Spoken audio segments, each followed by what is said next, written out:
क्या बोले या कितना बोले या कितना सुने जिससे कि आत्मकल्याण हो जाए, ज्ञान मिल जाए, भक्ति का राह पे चलने लगे।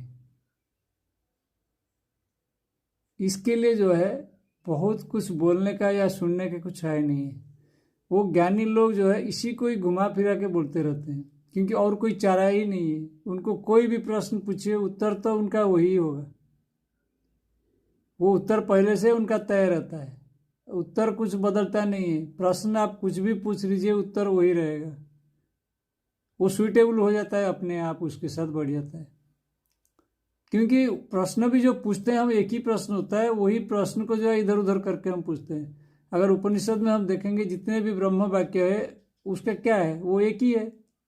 तो इसीलिए गुरु कभी तत्वमसि समझाते हैं, कभी अहं ब्रह्मास्मि समझाते हैं, कभी सर्वं खल्युदं ब्रह्म समझाते हैं, कभी प्रज्ञानं ब्रह्म समझाते हैं।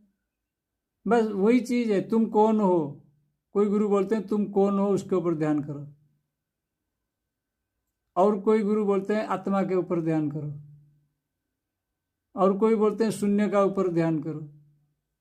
कोई बोलते हैं कि मन से सब कुछ निकाल दो, फिर बैठो शांत होके। तो इसका क्या मतलब निकला? ये सारे चीज एक ही है। कुछ भी करो तुम, एक ही है। अगर भक्ति में डूब गया तो वो एक ही है, एकाकार हो गया। वहां पे तो सब कुछ एक है। उसमें तो कुछ भी प्रश्न पूछो, कुछ भी उत्तर दो, तो अलग कुछ है ही नहीं, कोई भेदभाव ही नहीं वहां पे। लेकिन लोग उसमें बहुत ज्यादा भेदभाव करने लगते हैं। ये प्रश्न का ये उत्तर है, ये प्रश्न का ये उत्तर है। प्रश्न उत्तर ढूंढते ही रहते हैं जीवन में। कुछ नहीं होता प्रश्न उत्तर। जितने ज्यादा बुद्धिमान लोग होंगे, वो कोई उनका पास प्रश्न उत्तर नहीं है, ना प्रश्न है ना उत्तर है। क्योंकि प्रश्न उत्तर किसको देगा, कौन देगा, क्या देगा?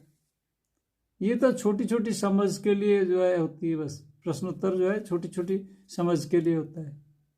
जो बड़ी समझ है वो अंदर बैठा हुआ है ऑलरेडी। अंदर की तरफ केवल झांकना है।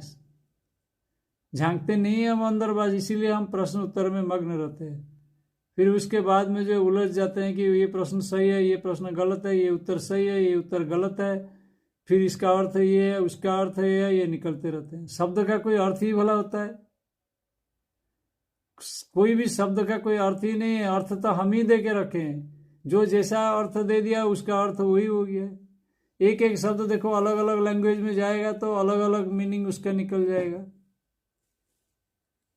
सेम वर्ड है, उच्चारण सेम है, लिखने का तो अलग होगा, उच्चारण तो सेम है, लेकिन अर्थ अलग होगा। इसको सोच के देखो।